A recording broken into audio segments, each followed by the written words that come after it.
Hey guys, it's Mike again from Grinding Gears Garage. We're getting ready to dive into a little bit more technical stuff today. We're going to be doing a compression test on our Yamaha Blaster.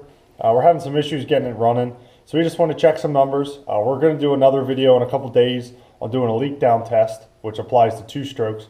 But you can apply this compression test to 2 strokes, 4 strokes, multi-cylinder engines, cars, that kind of stuff. We're actually going to do 2 compression tests today. One on our Blaster, and then we have a pull start go-kart motor that I built a year or so ago that we're just going to do a compression test on, just to give you guys a look on how to do it on a couple different engines. The kit that we have is made by OTC. We bought it off of Amazon. It's like $80 to $100.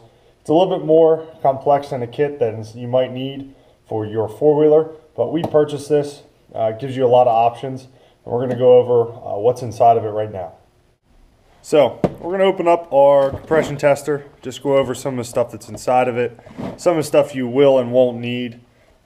It's a nice little kit. It comes with your gauge here to read your compression, which has a nice quick disconnect fitting, kind of like an airline almost. What's nice is this kit comes with multiple different thread pitches for your different spark plugs. Our Blaster uses an M14 pitch, so this is the hose we're going to be using.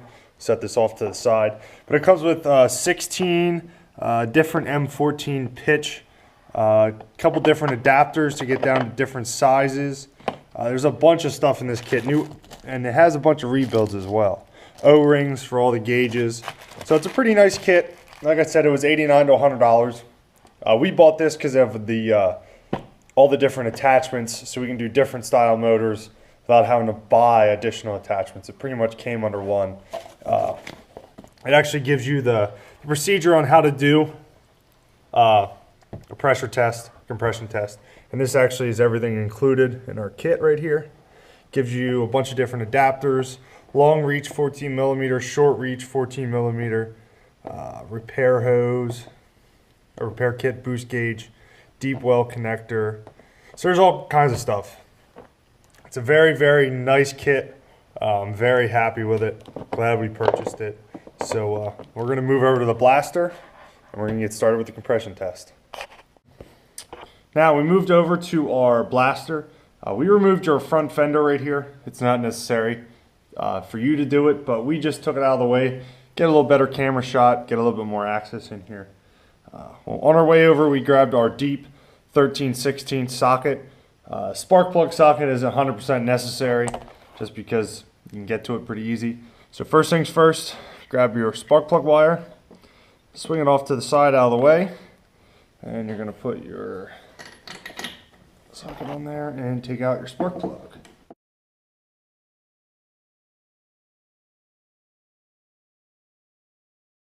Alright, so she's loosened up.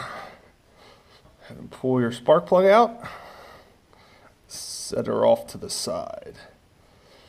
Now if you're doing a tune-up, this may be a good time to put a new spark plug in, seeing as you're already having to remove it to do your compression test. And you could also check, you can see we're actually running right around on the money. It's black, it's not wet, so it means we're close to our tuning on our Blaster. So then with our kit, you're going to take the quick detach hose with the correct thread pitch on it. You're going to work it down in there and thread it on.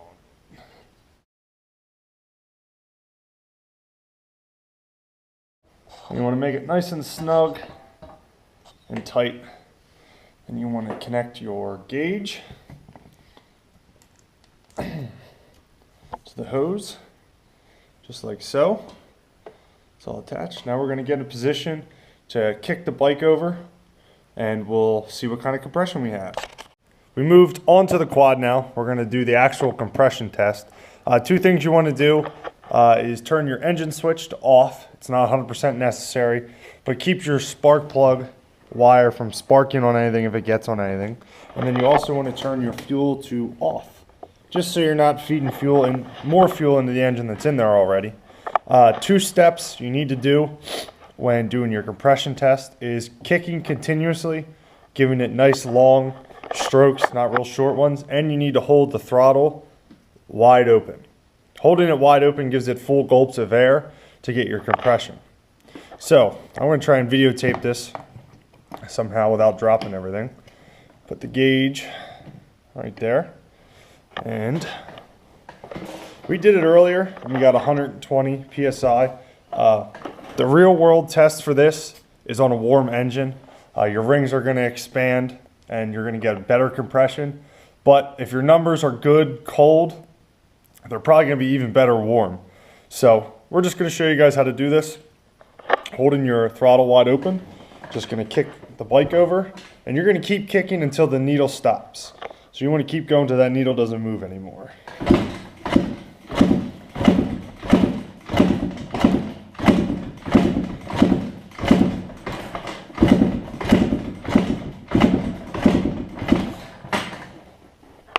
So, didn't work as well as I had hoped, but as you can see, we are right around 120 psi. So that means with a warm engine, we probably should get a little bit more out of it. So that means our compression's good. Now this is a 2-stroke, so another thing you're going to want to check is a leak down, which on a 2-stroke, you don't have oil in your case, just in your transmission. So what you want to do is you need to check to make sure if you're losing fuel through any of your seals, which would be your case seals, case gaskets I should say, oil seals, or any other type of your head gasket, valve cover gasket, your exhaust gasket. If you're losing fuel in any of those places, it could be a problem. So in a couple days, we're going to have a leak down test. We're going to do it on a couple different bikes. Right now, we're going to move over to our go-kart engine that we have, to 4-stroke. We're going to show you guys how to do a compression test on that. Just a little different scenario, just to show 2 different motors. So once again, it's about right for this bike. So you're going to want to reinstall your spark plug wire, and if you read good PSI, your bike's good to go. If it's reading low, it's time for a rebuild. Now we're going to do a compression test on our go-kart motor. Just to give you guys a little information on this motor, we may do some videos on it later when it gets warmer out. I built this about a year ago. I had an old go-kart. It was a yard cart that I converted in kind of a race chassis. It's a 6.5 horsepower, 212cc Predator engine. You can find these engines at Harbor Freight. They're Honda clone engines. They're based off of the Honda 6.5 horsepower motor. This motor, we milled the head. Ryan and I milled it 50 thousandths. It has a blueprinted carb, obviously an air filter, a flywheel. It has a rod in it. I did stainless valves with a 26-pound valve spring, and it has a 308 lift cam, which in this Hemi style head turns out to 310 thousandths of lift. So it's a pretty healthy motor. She spins around 9 grand. It's a lot of fun. The governor's deleted, obviously. It's got a candy cane header. It's a lot of fun. The cart that I had it on, geared the way it was, did around 70 miles an hour. The head's studded, the side case is studded. This thing's a lot of fun. I'm getting another cart chassis, I believe, and we're going to gear it a little bit different and see if we can go really, really fast. But we're going to set up. We're going to do a compression test on this as well. This is going to be a little bit different. Obviously, it's a pull start. So let me get everything set up and we'll do a compression test. Now that we have our compression hose hooked up with the right thread pitch for your spark plug, I wanted to show this. There's a little O-ring right here. I couldn't get in on the blaster and get a good camera shot.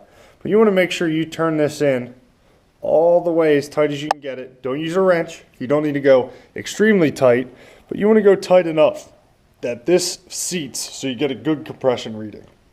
It's one of the biggest things. I'm going to try and set the camera up to get a good angle on this, and then I'm going to go ahead and do our compression strokes, see what kind of compression we get. So we got everything set up on our go-kart motor. I did forget, these motors have a decompression valve that works to actually remove some of the compression when you're pull starting it. If you didn't have it, This thing would be a bear to pull start, especially with the milled head at 50 thousandths. It's a lot of compression in this motor. So if you have a pull start, this won't work for you. I apologize. Totally had a brain fart. But you're able to see how the O-ring seats. So we're hoping to get this motor out this spring and this summer. Put it on a different cart, have some fun with it. That's pretty much it from us here at Grinding Gears. Hope you guys found this video useful. You can apply this compression test to a car. You're going to want to actually defeat the spark plug system, whether you unplug your wires or unplug your coil packs. And you're going to actually want to crank the car over itself. You can do it wet or dry. I do all my compressions wet. The readings are a little bit different, but it gives you a good baseline to know whether your motor needs to be rebuilt or not. On a multiple cylinder engine, you're going to want all your numbers to be somewhat equal, somewhat the same. They're obviously going to vary a little bit, but other than that, that's how you do a compression test. Stick with us later this week, maybe next week. We'll have how to do a leak down test on 2 strokes, check your gaskets. Just waiting on a few parts to put our tester together. We build our own. You could buy some online, but they're pretty pricey. So until next time, guys, have a good one.